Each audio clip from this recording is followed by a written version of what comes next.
특히 오늘은 강원도로 오니까 정말 이 녹음이 아주 아름답게 우거진 게 계절의 여왕 같습니다. 특히 강원도로 오면서 이 강원도의 힘이라는 영화가 있었는데 정말 강원도의 힘을 느낄 수가 있는 것 같아요. 그 다음에 축하할 일이 많은 날인 것 같습니다. 오늘 제가 제목으로 잡은 것은 음덕양보입니다. 영어로는 Secret Arms Reward Openly라고 번역을 했는데요. 남몰래, 그 느름자죠. 남몰래 덕을 베풀면 양보, 드러나게 보답을 받는다. 다시 말하면 어떤 식으로든지 남 모르게 하건 남 알게 하건 특히 남 몰래 덕을 베풀면 드러나게 보답을 받는다. 이때 받는 보답은 자기가 베푼 덕보다 훨씬 큽니다. 훨씬 커요. 역사적으로 보면 그렇습니다. 훨씬 큽니다. 오늘 처음 오신 분들은 이 세 가지 질문에 봉착하게 됩니다. 이 사업을 할 것인가 말 것인가. 다시 말하면 내가 땀 흘린 것만큼 벌 수 있느냐. 이놈들이 사기치는 거 아니냐. 그 말이에요. 요거 잘 알아보시기 바랍니다. 그 다음에 두 번째는 나 같은 사람도 성공할 수 있느냐. 나는 평생 주부만 했다. 나는 세일즈를 해본 경험이 없다. 나는 사람을 접촉한 경험이 없다. 나는 20년, 30년간 공직과 학교 교직에 있었다. 이런 분들은 세일즈를 하라고 하면 잘 안 돼요. 그러니까 나 같은 사람도 성공할 수 있느냐. 세 번째는 그럼 어떻게 하는 거냐. 요 문제. 요 세 가지가 해결돼야 사업을 할 수가 있거든요. 우선 일을 할 때 할 것인가 말 것인가를 결정할 때 돈이 아무리 많이 벌려도 가치 없는 일은 오래 하지 못합니다. 그래서 애터미 사업이 가치가 있는 것인지를 분석해 보셔야 돼요. 욕을 안 먹는 건지 내가 일을 하면서 내가 저 사람에게 이 사업을 권장했을 때 양심에 가책이 없는지 이건 반드시 따져보셔야 돼요. 그 다음에 아무리 가치가 있어도 돈벌이가 안 되면 빈지갑이면 누가 하냐고. 따라서 애터미 사업은 돈이 돼야 돼요. 돈이 돼야 된다고. 자, 다음. 애터미 사업은 한마디로 빅 비즈니스입니다. 스몰 비즈니스가 아니에요. 빅 비즈니스. 3년 만에 월천댁, 이천댁이 되는데 그게 어떻게 스몰 비즈니스예요? 절대로 스몰 비즈니스예요. 그러니까 이 비즈니스가 빅 비즈니스라고 그런 각오를 가지고 하신 분은 분명히 3년 후에 이천댁 되십니다. 그런데 아무것도 아니라고 생각한 사람은 아무것도 아닌 것만 벌어. 생각하기에 따라 달라요. 자, 다음. 오늘날을 불확성 시대라고 그럽니다. 근데 이 말은 벌써 1977년에 하버드 대학 경제학 교수였던 갈브레스라고 하는 사람이 있어요. 또 에이지 오브 언서턴티 그러죠. 근데 지금은 21세기요, 21세기. 그러니까 지금은 1970년대보다 훨씬 불확실성 시대. 내일 어떻게 될지, 모레 어떻게 될지 알 수가 없어요. 그럼 어떻게 되느냐? 결국 유비무환이에요. 내가 준비할 수밖에 없어요. 국가가 못 해줍니다. 국가가 해주기 싫어서 안 해준 것이 아니고 재정이 되지를 않아. 재정이 어떻게 하느냐 말이에요. 우리 대한민국 재정이라는 게 키 큰 놈 짧은 입을 덮고 자는 거 똑같아. 발을 덮으면 가슴이 나오고 가슴 덮으면 발 나오고 이쪽 팔 덮으면 이쪽 팔이 나오고 다 덮어줄 수가 없어요. 국가가. 자, 그래서 교토 3굴. 다시 말하면 꽤 많은 토끼는 굴을 3개 판다. 살아남으려면 굴을 3개 판다. 국민연금 굴 하나 있죠? 그거 지금 국가가 파고 있으니까 요즘 또 난리 법석을 튀고 있던데 아무튼 그 굴 하나 있어요. 응? 그 다음에 지금까지 자기가 해오던 생업 또는 저축 또는 집 요게 굴 하나라고 봅시다. 그러면 하나를 더 파야 살아남을 수 있다. 가능하시다면 애터미에다가 굴 하나 더 파세요. 더 파가지고 여차하면 도망갈 그쪽으로 뛰어가요. 자, 그럼 애터미 사업을 성공하려면 뭘 해야 되느냐? 요건요, 애터미 사업이건, 학자건, 그 다음에 그 과학자건, 그 다음에 개인 비즈니스를 하는 사람이건 반드시 3H를 가져야 됩니다. 이 3H 중에 하나라도 없으면 그 사람은 자기 분야에서 성공할 수가 없어요. 먼저 H는 쿨헤드입니다. 쿨헤드. 다시 말하면 냉철한 이성, 합리적인 판단력, 올바른 의사결정, 요 능력이 있어야 돼요. 요 능력이. 그 다음에 꿈과 비전. 꿈이 반드시 있어요. 내가 3년 후에 스타가 되겠다. 꿈이 없는데 우연히 이루어진다? 세상에 그런 건 없어요. 나는 산에 갈 생각이 전혀 없었는데 어떤 날 일어나 보니까 산 꼭대기에 와 있더라. 그런 게 어딨어. 그거 안 돼요. 나는 서울대학에 갈 생각이 전혀 없었는데 어느 날 갑자기 서울대학 학생이 돼 있더라. 그런 거 없어요. 반드시 꿈과 비전을 가져요. 이게 쿨헤드예요. 쿨헤드만 가지면 되느냐? 쿨헤드만 있고 두 번째 웜하트, 따뜻한 마음이 없으면요, 결국 요즘 최근 고관 대작들은 어디 가가지고 정부로부터 무상급식을 받아. 어떤 분은 또 한 분 잡혀 들어갈 뚱 말뚱하죠. 무상급식을 받을까 말까 하고. 그게 웜하트가 없으면 무상급식이 무엇인지도 잘 몰라요. 이주에 지금. 나중에 스폰서한테 물어보시라고. 엉뚱한 데 가서 앉아있으면 무상급식 받아요. 아무것도 안 해도 콩밥 계속 줘. 그냥 콩밥 계속 준다. 따라서 쿨헤드와 웜하트가 있어야 되고, 그러니까 스폰서가 나 혼자 잘 먹고 잘 살아야 되겠다. 절대로 성공 못해요. 절대로 성공 못합니다. 파트너를 성공시키면 나는 밀려서 올라가도록 그렇게 돼 있어요. 세 번째는 비지핸드입니다. 머리로 생각하고 가슴만 따뜻한데 아무것도 안 해. 그건 이웃집 할아버지예요. 이웃집 할아버지라고. 이웃집 할아버지 얼마나 후덕하십니까? 그리고 생각하신 것도 많아. 그런데 몸이 말을 안 들어. 이 양반이 유능한 경영자가 된다? 에이, 임파서블. 따뜻한 가슴이 없는데 쿨헤드가, 명사간 두뇌가 있다. 이건 전형적인 사기꾼이에요. 따뜻한 가슴도 없고 쿨헤드도 없는데 비지핸드, 몸만 움직인다. 이건 전형적인 조폭이에요. 제가 조폭 좀 알고 있거든요. 아는데 아무 생각이 없어. 아무 생각이. 그러니까 반드시 어떤 분야건 성공하기 위해서는 3H를 가져야 됩니다. 3H를 가져야 돼요.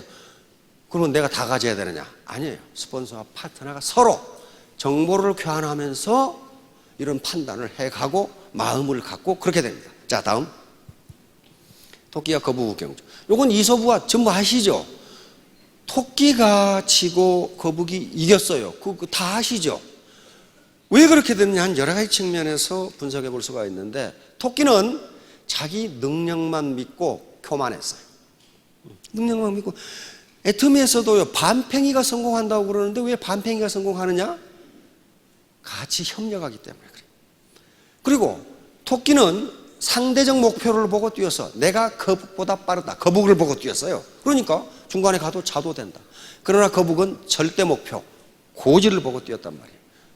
절대로 자기가 토끼보다 상대적으로 늦다는 것을 개념하지 않고 절대 목표만 보고 뛰었어요. 그러니까 이긴 거예요. 그래서 미국 사람들도 slow and steady wins the race 그랬단 말이에요. 느리지만 포기하지 않고 끝까지 아주 계속 가는 것이 경주에 승리한다. 그런 분들이 앞에 올라온 분들이에요. 여기 학력이 좋은 사람이 오늘 아침에 강의했던 주진한 총장님 외에는 죄다 별 볼 일이 없어. 내가 보기에. 그러니까 똑같이 출발을 했는데 이게 교만이에요. 교만. 자기가 똑똑하다고 누구만 보고 거북만 보고 저놈보다는 내가 나아. 그렇게 생각한 거예요. 그러나 거북은 토끼가 자기보다 똑똑하건 말건 절대 목표만 보고 뛰었기 때문에 결국 이긴 거예요. 자, 다음. 아버지와 아들이 당나귀를 팔러 가는데 당나귀를 끌고 가니까 얼만큼 가니 사람들이 뭐라 그래? 저런 당나귀를 모시고 가나? 저렇게 튼튼한 당나귀를 타고 가면 좋은데. 그러니까 아들을 태우고 아버지가 걸어가니까 얼마 있다가 저런 불효막심한 놈이 있나? 늙은 애비 보고 걸어가고 젊은 아들놈이 타고 가더니 아버지가 그 말을 들으니까 그럴듯하거든. 맞아. 그래서 아들이 내리고 아버지가 탔어. 얼만큼 가니까 사람들이 또 그래. 저런 매정한 애비가 있나?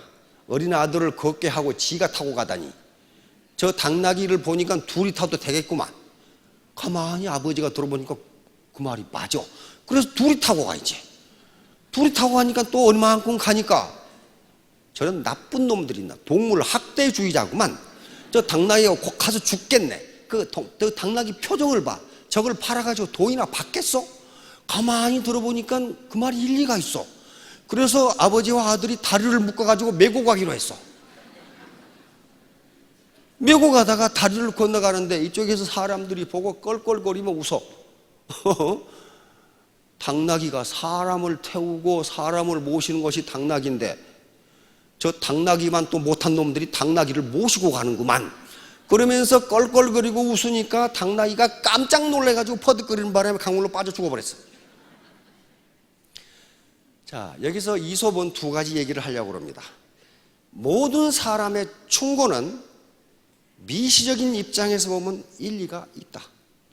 그거 틀리지 않다. 그러나 전체적인 입장에서 보면 양립할 수가 없다. 양립할 수가 없어요. 그러면 누가 판단해야 돼요? 주관적인 판단. 자기 주관을 갖지 않으면 안 된다. 그리고 여기서 중요한 이솝이 이야기하려고 중요한 점은 아버지와 아들의 절대 목표는 뭡니까? 목표는 장에 가서 당나귀를 파는 게 목표예요. 당나귀를 팔러 가는 길은 어떻게 가느냐는 수단에 불과합니다. 수단에 불과해요.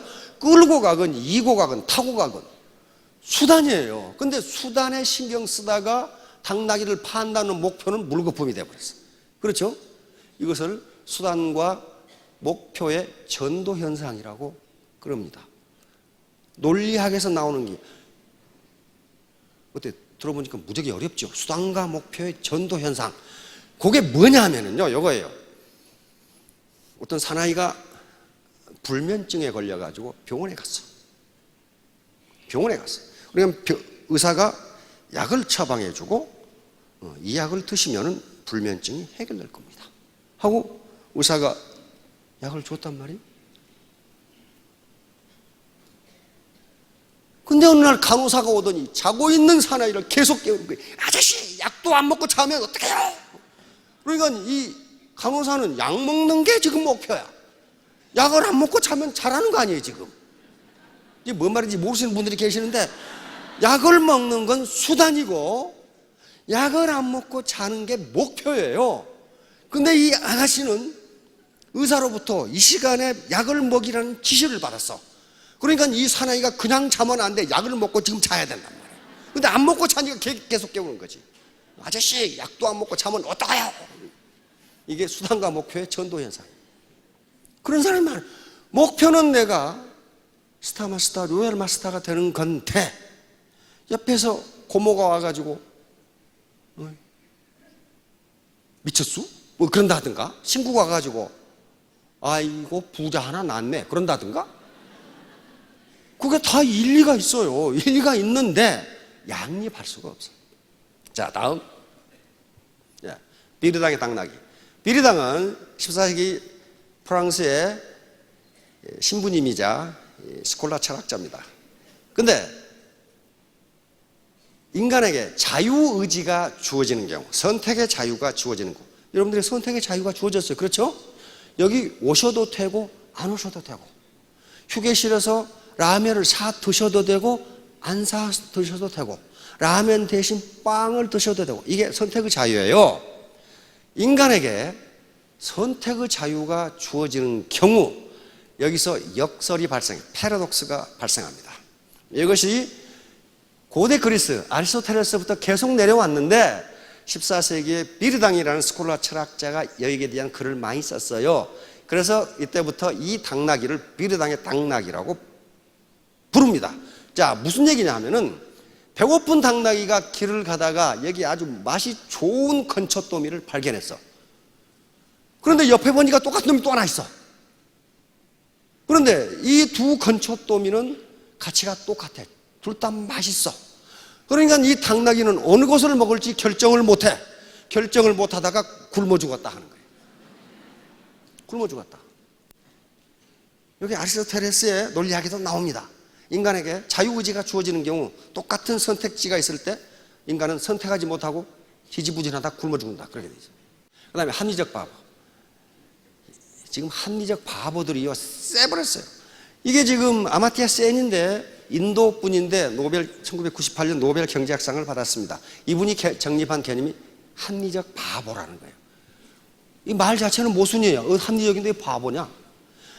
이거예요. 바로 경제학에서 가정하는 기본 인간은 경제인, 호모 이코노미쿠스라고 하는 겁니다. 경제인은 아주 작은 이익에 민감하게 반응해서 조금이라도 이익이 있는 것을 선택한다. 바로 비르당의 당나귀예요. 당나귀예요. 그러는 경우 바로 자신의 작은 이익 극대화에 몰두하게 되면은 결국 자기도 손해를 보게 된다는 게 합리적 바보예요. 다시 말하면 내가 파트너에게 라면 한 그릇을 사주면 호모 이코노미쿠스는 그 짓을 하지 않는다 그런 말이에요. 왜? 내가 왜 사줘 밥을? 내가 왜 사주냐고. 근데 그게 전체적으로 보면 바보가 된다는 거예요. 이게 그 전형적인 예가 포도주와 맹물이에요. 어느 도시국가의 왕이 공주의 생일을 맞아서 국민들에게 선포를 했습니다. 여러분들이 저녁에 저 왕궁 앞에 있는 큰 나무통에 포도주를 한 병씩 갖다 부으면 내일 내가 고기는 얼마든지 돼서 국가 파티를 하자. 이렇게 했어. 아침에 파티를 하기 위해서 왕이 그 포도주통에 가봐서 포도주를 맛보니까 맹물이었어요. 맹물. 왜? 전부 다 합리적으로 생각한 거예요. 100만 명이 포도주를 갖다 부은데 내가 맹물을 갖다 붓는다고 해서 맛이 달라지겠는가? 이렇게 생각해가지고 전부 다 맹물을 갖다 부은 거예요. 전부 합리적이죠?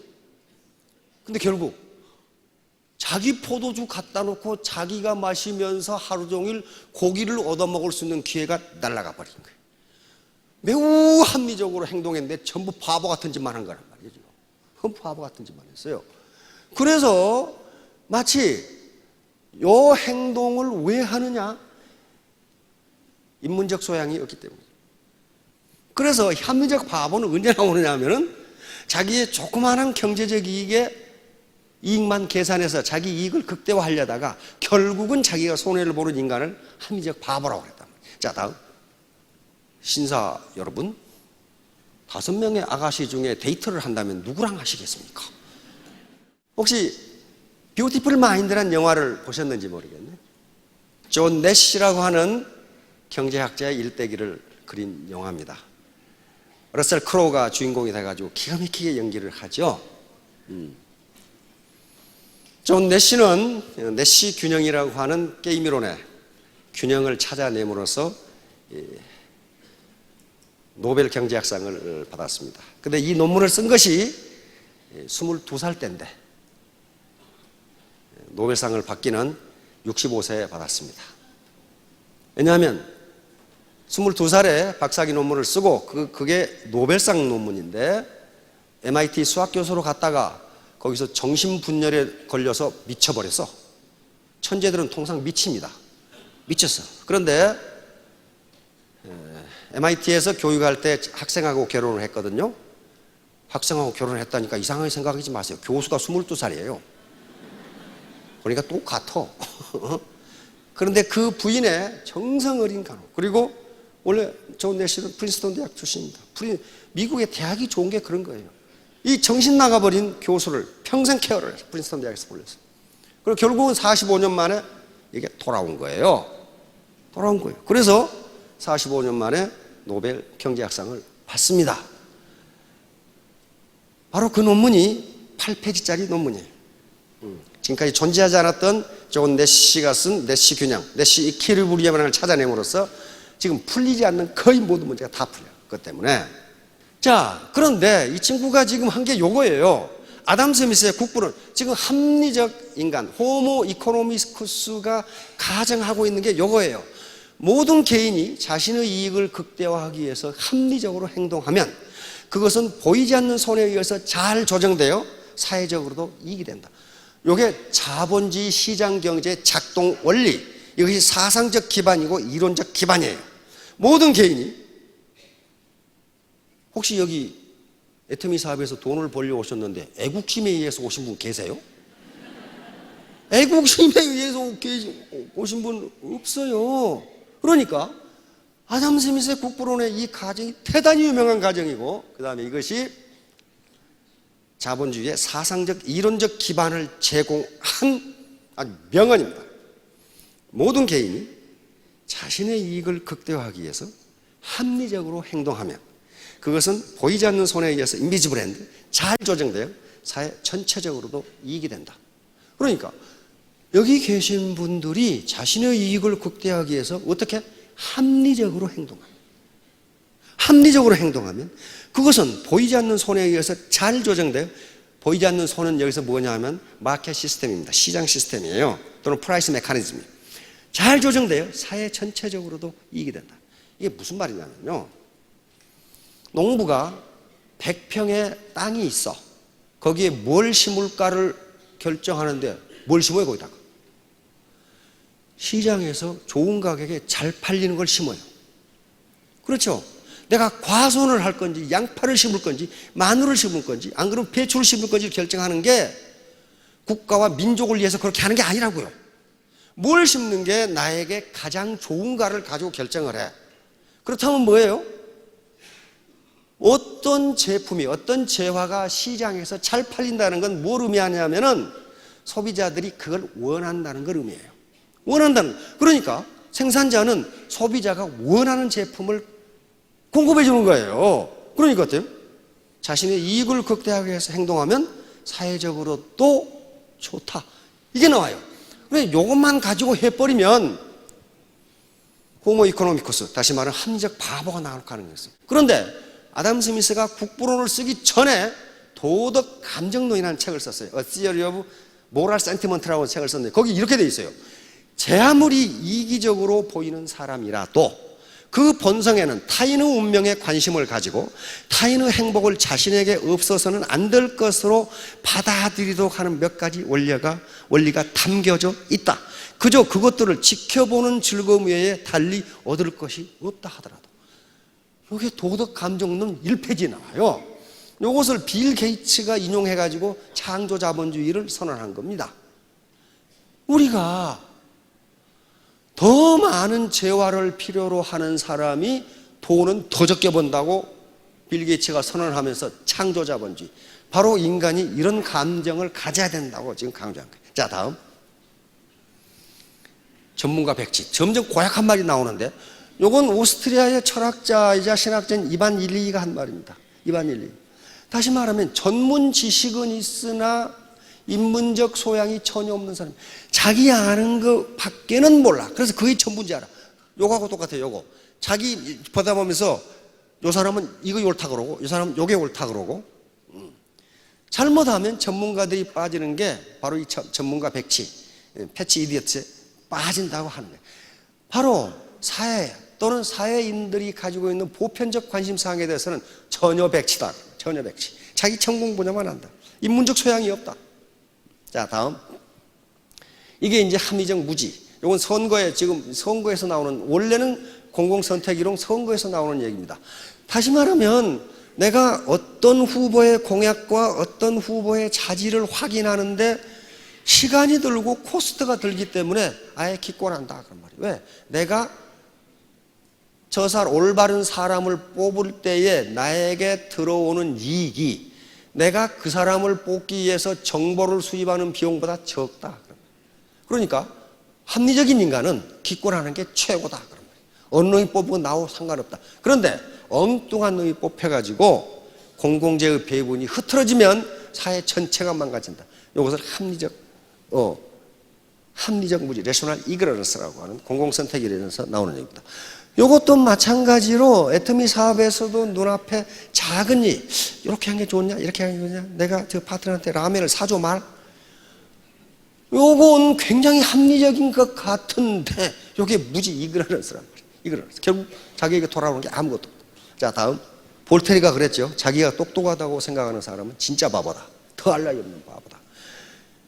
그래서 그 자료를 보니까 깡통에 물이 얼마 찼을 때, 흔들었을 때 가장 시끄러운가. 그 데이터가 나와 있더라고요. 절반 찼을 때 가장 시끄럽답니다, 이게. 아예 빈 깡통은 소리가 안 나고 꽉 찬 깡통도 소리가 안 난답니다. 절반만 찼을 때 깡통 소리가 제일 많이 난대요. 그러니까 파트너들하고 회의를 할 때 제일 시끄러운 사람은 반팽이라고 생각하면 돼.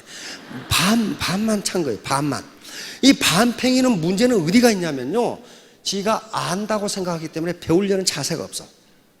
빈 깡통은 자기가 모른다고 생각하기 때문에 계속 배워. 완전히 찬 깡통은 아인슈타인처럼 모르는 게 더 많아. 그러니까 계속 배워. 그러니까 제일 시끄러운 사람은 물이 절반밖에 안 찬 반팽이로구나. 그렇게 생각하시면 돼요. 우리 속담에 반풍수 어쩐다고요?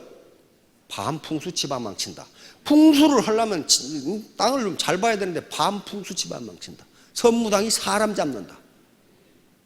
그거예요. 그러니까 바로 똑똑한 바보는 아주 모르는 것도 아니고 아주 아는 것도 아니고 대충 알아. 그러니까 제일 시끄러워.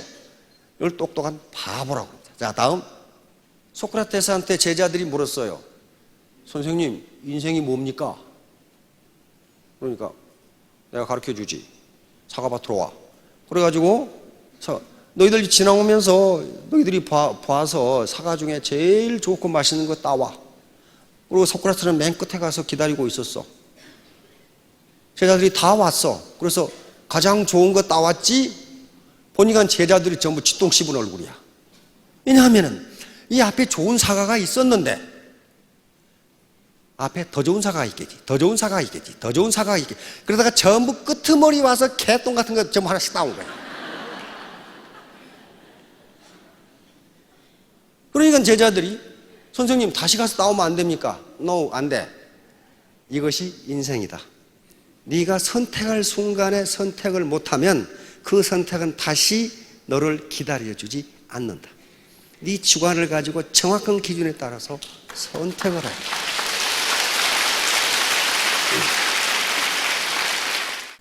이 애자삽설에 보면은 어떤 사나이가 길을 가다가 매를 가지고 매 사냥을 하면 사냥을 아주 잘할 수 있다, 이 말을 들었어. 그래서 이 사나이는 귀가 솔깃해가지고 시장으로 매를 사러 갔어요. 근데 이 사나이는 매를 한 번도 본 적이 없어. 그래가지고 매를 사온다는 게 오리를 사왔어. 오리를 들고 산으로 사냥을 갔어. 토끼가 푸두둑 날아가니까 오리를 던지면서 이 매야 저 오리 잡아라 하고 던졌어. 오리가 어떻게 토끼를 잡아? 우리는 날지도 못하고 뛰지도 못해. 그러니까 또 잡아 던졌어. 그렇게 하니까 오리가 성질이 나가지고 나는 매가 아니라 오리입니다 그랬단 말이에요. 다시 말하면 여기서 소동파가 하고 싶은 얘기는 인재를 잘못 쓰면 이런 꼴이 된다, 요걸 지금 말하고 있는 거예요. 인재를 잘못 쓰면. 여기 애터미에 가면 돈벌이가 된다더라. 그러니까 오리들이 우르르 몰려왔어. 여기 처음 시작하신 분들은 다 오리야. 오리가 돼가지고 토끼를 못 잡아요. 못 잡는다고요. 돈벌이가 된다고 그러니까 우르르 몰려와가지고 한탕 해야지. 근데 오리란 말이에요. 그럼 언제 매가 되느냐? 오리가 매가 되지 않으면 사냥을 할 수가 없어요. 이런 시스템에 참여해서 계속 새로운 정보와 지식을 받아들이고 스폰서와 커뮤니케이션에 의해서 새로운 지식을 얻고 그 다음에 리크루팅 하는 과정에서 계속 거절을 당하면서 마음 공부도 하고, 마음의 근육이라고 그럽니다. 마음 근육도 늘리고, 이제 로얄 마스터가 되고 크라운 마스터가 되시려면 매가 돼야 돼요. 그래야 사냥을 할 거야. 지금 오리 상태라니까요. 그래서 계속 그렇게 좌절하고 성공하고 배우고 듣고 하는 과정에서 마음 근육이 단련되면서 매가 되어가는 것이지 처음부터 매가 없어요. 매가 없습니다. 누구 다 그래요. 누구든지 경력이나 학력이나 연령이나 성별이나 재산 유무에 관계없이 처음 오신 분들은 오리이기 때문에 매가 되기 위해서 계속 자신을 낮춰야 됩니다. 자, 다음.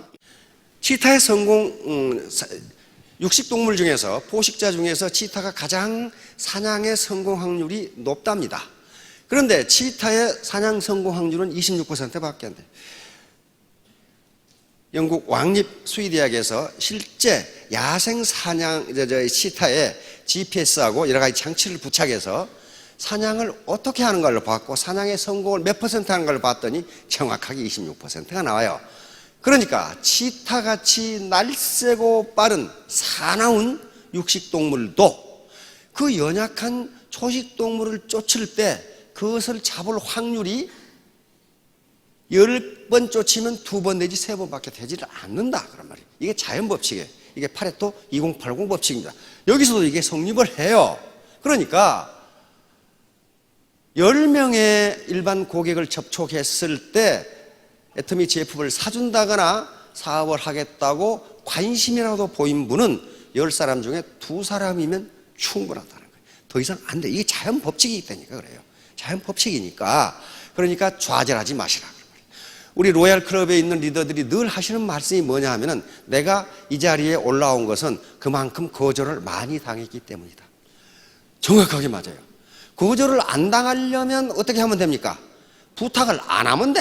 입을 다물고 있으면 거절을 전혀 안 당해요. 그런 분은 못 올라와요. 영국 왕립 수의학대에서 발견한 것이 중요한 발견이에요. 지금까지 여기서 연구하기 전에는 치타가 달리는 속도가 빠르기 때문에 사냥 성공 확률이 높은 줄로 알았어요. 그런데 이 논문이 네이처지에 실리면서 완전히 뒤집어졌어요. 치타는 실제로 초식동물을 먹이를 쫓을 때 그렇게 빨리 뛰지 않는다예요. 빨리만 뛰면 어떻게 됩니까? 요놈이 갑자기 멈추면 저만 가버리죠. 그럴 거 아니에요. 빨리 뛰지 않는다예요. 그런데 뭐가 가장 뛰어나냐? 제동 능력이 뛰어나답니다. 뛰다가 요놈이 멈추면 저기도 바로 멈춰. 제동 능력. 그리고 방향 전환 능력이 뛰어나답니다. 초식동물 뛰어갈 때 바로 이렇게 뛰어가요? 이렇게 하죠? 이 방향 전환 능력이 뛰어나답니다. 가다가 멈추고 이게 다른 어떤 포식자보다 뛰어나대요. 다시 말하면 초식동물을 잡으려면 때로는 앞만 보고 뛰지 말고 멈추고 방향을 전환하는 능력이 있어야 된다. 치타한테 배우는 거 많죠. 앞만 보고 달려가는 사람이 있어. 그러면 먹이는 뒤에가 있어. 저만 혼자 가는 거지. 상용은 노자의 스승이라고 그럽니다. 전설적인 인물이죠. 상용이 중병이 들어서 죽게 됐습니다. 그때 노자가 뛰어갔어요. 임종하기 직전에 노자가 상용 스승에게 말합니다. 선생님, 마지막으로 저에게 가르쳐 주실 것이 없습니까? 큰 교훈을 주고 가십시오. 그러니까 상용이 입을 쩍 벌려서 내 혀가 있느냐? 그랬더니 있습니다. 내 이빨 있느냐? 없습니다. 알겠느냐? 노자가 알겠습니다. 뭐예요? 단단한 것은 빨리 없어진다.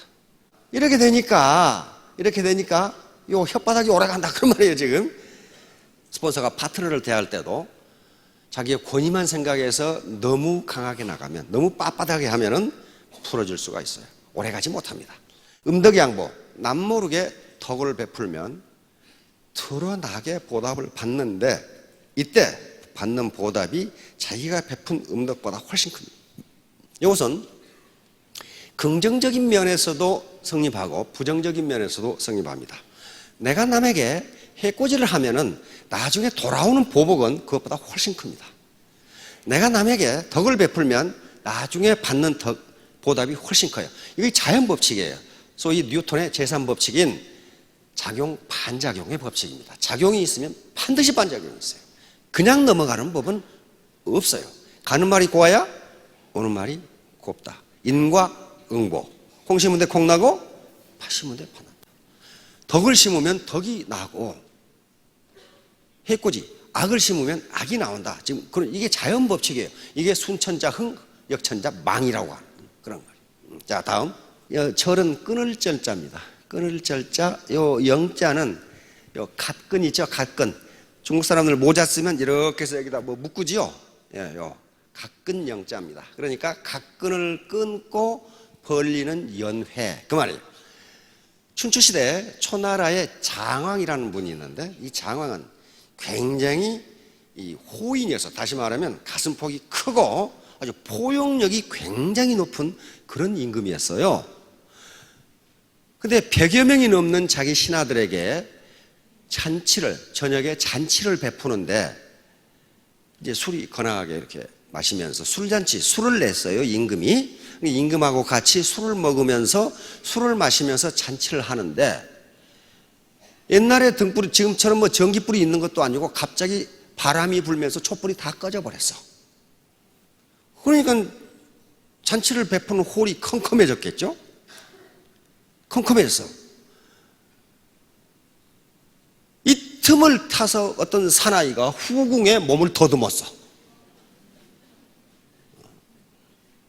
그러자 이 후궁이 깜짝 놀라가지고 각근을 끊어버렸어. 그리고 장왕한테 이야기합니다. 임금님, 불이 꺼져 컴컴한데 어떤 녀석이 저를 주물렀습니다.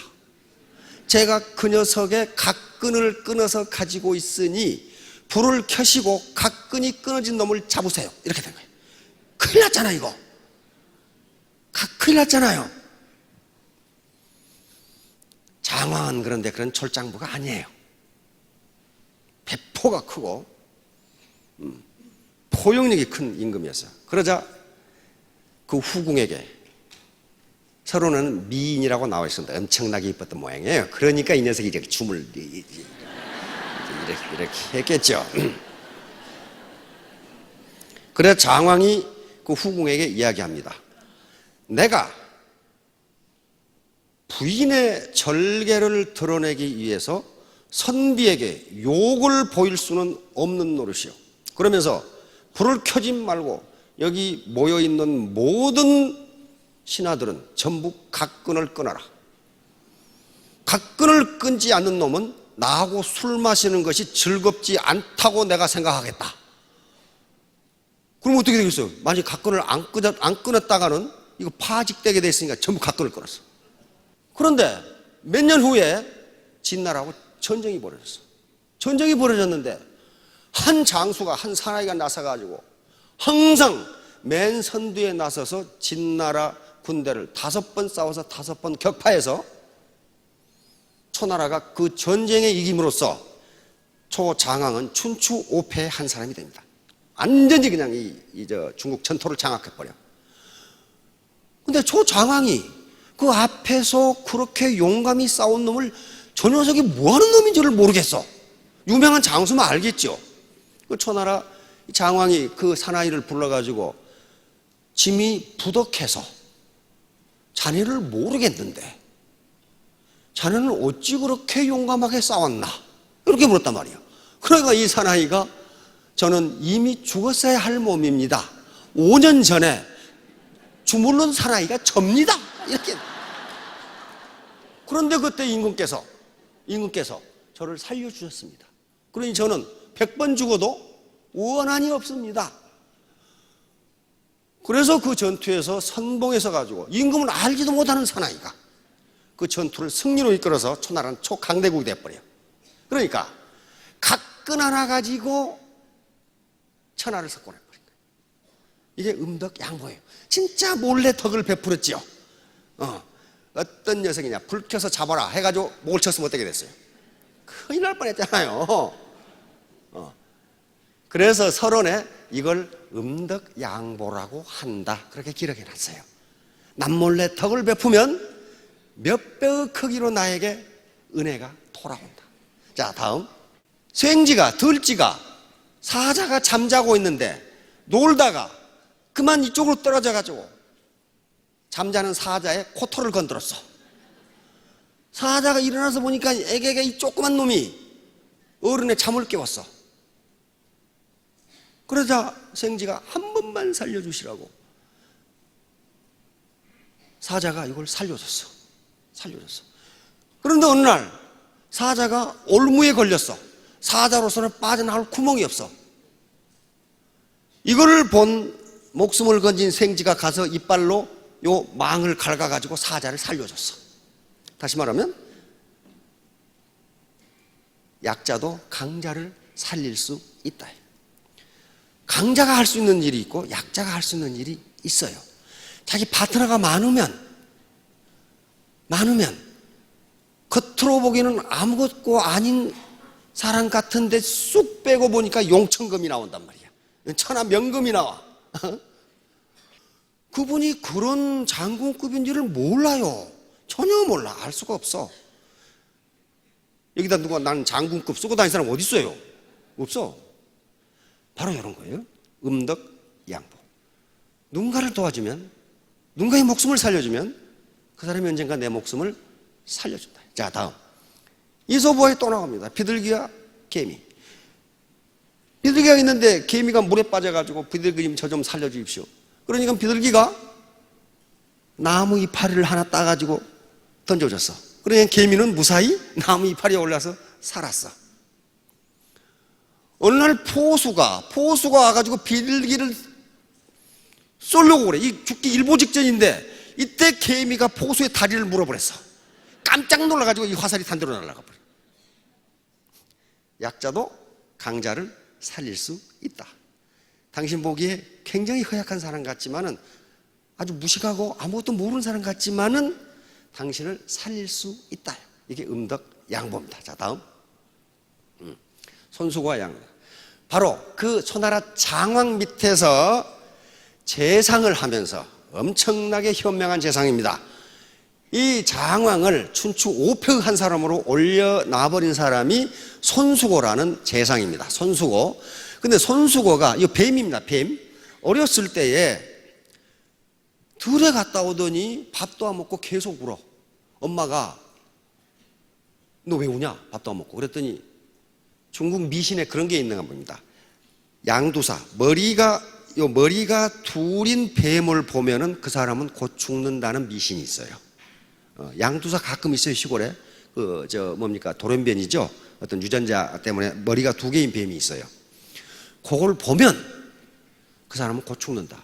그러니까 어린 이 손수고가 그걸 보고 나는 곧 죽는다고 울고 있었어요. 그래서 저 엄마가 물었어. 그래? 그럼 그 뱀을 어찌 했느냐? 물으니까 다른 사람이 보면 안 되므로 내가 죽여서 땅에 묻었습니다.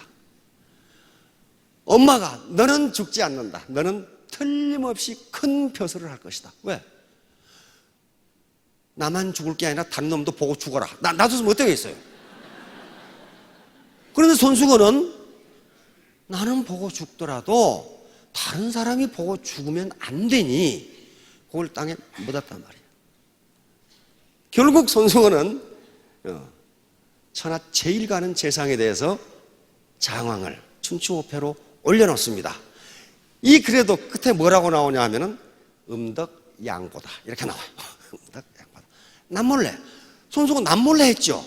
남몰래. 나는 봐서 양두사를 봐서 죽지만은 다른 사람은 이걸 보고 죽어서는 안 된다. 그래서 땅에 묻어버린 거예요. 죽여서. 식마유 부름주 상인. 요건 문자 그대로 말고기를 먹고 술을 마시지 않으면 몸이 상한다. 이 말은 무슨 말이냐면 남에게 덕을 베풀면 그 덕이 나에게 돌아온다. 그 얘기예요. 이 진나라에 목공이라는 사람이 있는데 사냥을 좋아했어요. 기산이라는 곳은 험한 산이 있는데 여기 사냥을 갔는데 임금의 말을 말이지. 밤중에 어떤 놈이 잡아다가 잡아먹어버렸어. 임금의 말을. 그 당시 임금의 말은 보통 말이 아닙니다. 굉장히 좋은 말이죠.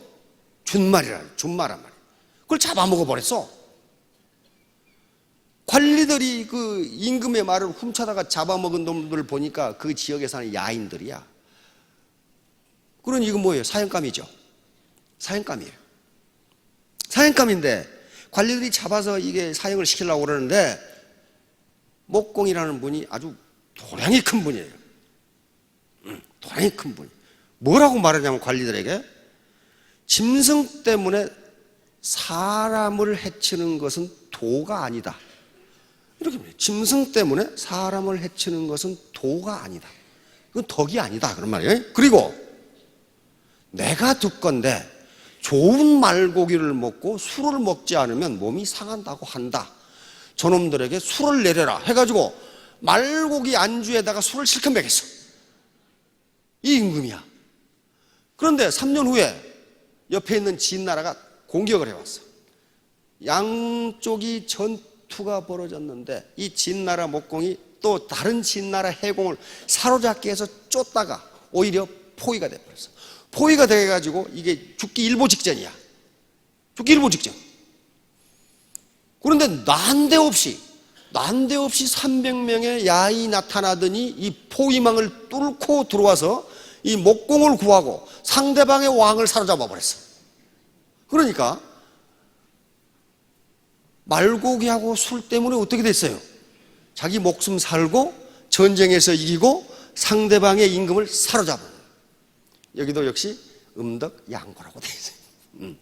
남몰래 덕을 베풀면 몇 배의 크기로 나에게 덕이 돌아온다. 보답이 돌아온다. 자, 결초보음.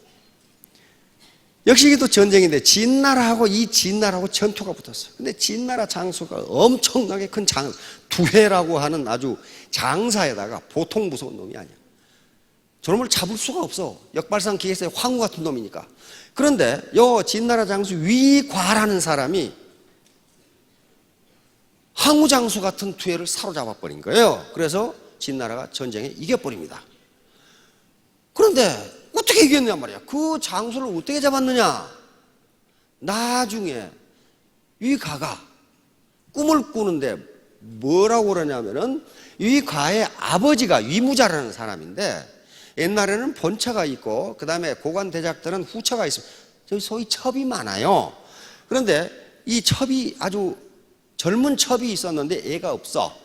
그런데 이 위무자가 아버지가 병이 들어가지고 죽게 됐어. 아버지가 위가 아들에게 유언을 합니다. 저 여자를 순장시키지 말고. 옛날에 고관대작이 죽으면 부인들을 전부 다 함께 무덤에 묻어버리죠. 이걸 순정이라고 그럽니다. 순장시키지 말고 재가를 시켜주어라. 이렇게 유언을 해요. 그런데 이 노인이 죽기 일보 직전에 이게 해가 딱 돌았어. 이제 여기 망령이 들어가지고 저 여자를 나하고 같이 순장을 시켜라 이렇게 지시를 해버린 거예요. 옛날 아버지 말씀은 어때요? 이건 거의 법이죠. 명령이에요. 그러고 아버지가 돌아가셨어. 그러니까 위가가 헷갈려. 그런데 뭐라고 판단했느냐. 아버지가 정신이 멀쩡했을 때 하시는 말씀이 옳다 이렇게 판단한 거예요. 그래가지고 이 젊은 여인을 제가 다른 곳에 좋은 곳에 시집을 보내줬어. 이가가. 그런데 이 이가가 전투를 하는데 그림 한번 보여주실래요? 어떤 노인이 이렇게 풀을 묶고 있어. 앞에서 풀을 묶고 있어. 바로 두해가 탄 말이 여기에 걸려가지고 넘어진 거예요. 이게 이때 위가가 잡은 거예요. 근데 위가의 저녁에 꿈에 나타났어. 노인이 나타나서 자네 덕분에 내 딸이 잘 살고 있네. 나는 자네가 재가를 시켜준 그 여인의 애비일세. 이렇게 답니다. 이걸 결초보은이라고 합니다. 풀을 묶어서 은혜를 갚는다. 다시 말하면 이 말은 무슨 말이냐면은 덕을 베풀면 그 사람이 죽어서까지도 은혜를 갚는다. 그런 말이에요. 이제 결론입니다. 수강즉 어유. 요건 정관종효라고 하는 당나라 태종의 정치 철학을 적은 책 속에가 있습니다. 수광즉 어유. 그러니까 물이 넓으면 고기가 논다. 요 돼지의 가슴이 넓어야 새끼를 많이 낳을 수 있어요. 스폰서의 가슴이 넓어야 파트너가 많아져요. 스폰서 가슴이 밴댕이 소갈딱지만큼 하면은 그거밖에 안 못해요. 물이 넓으면 그곳에 고기가 놀아요. 고기가 놉니다. 가슴을 키우세요. 보톡스 말고 그냥 이렇게 키워가지고 고기가 놀도록 하시기 바랍니다. 자, 다음. 자, 이건 유향의 서론이라는 책에 다시 나오는 얘기입니다. 어느 날 올빼미란 놈이 이사를 가고 있어. 그러니까 비둘기가 물었어. 올빼미 너 어디 가니? 그러니까 내가 지금 사는 서쪽 마을에서 내 울음소리가 듣기 싫다고 해서 동쪽 마을로 이사 간다? 그랬단 말이에요. 올빼미 울음소리 들어봤어요? 참 더럽게 듣기 싫어요. 아주 기분 나빠. 그 울음소리가. 그러니까 비둘기가 하는 소리가 네 목소리를 바꾸지 않으면 어디로 가도 마찬가지다. 그래서 attitude is everything. 태도가 중요하다. attitude matters. 요게 능력은 1%만 있으면 되는데 왜냐하면 올이니까. 요게 점점 하다 보면 나중에 능력이 100%. 나머지는 전부 태도입니다. 태도. 이걸 전부 합하면 100점이 되고 성공합니다. 자, 다음. 그래서 누가 성공하느냐? 아를 리치. 또는 레빈유라고 하면 리치라고 하면은 신사숙녀, 그리고 멋있는 사람이 성공합니다. 매력적인 사람이 성공해요. 매력적인 사람은 가슴이 크고 바로 초나라의 장왕처럼 부인의 정절을 드러내기 위해서는 내가 선비에게 욕을 벌일 수는 없다. 전부 각근을 끊어라. 각근을 안 끊은 놈은 나하고 술 마시는 것이 즐겁지 않는 놈이라고 내가 간주하겠다. 그렇게 해서 결국 춘추오패, 중국 전토를 장악해버리는 그런 음덕양보, 보답을 받습니다. 자, 여러분, 파트너는 이웃, 이 형제 라인, 그리고 자기 스폰서, 자기 다운라인에 작은 은덕이라도 베풀어서 큰 보답을 받으시기 바랍니다. 예, 감사합니다. 예.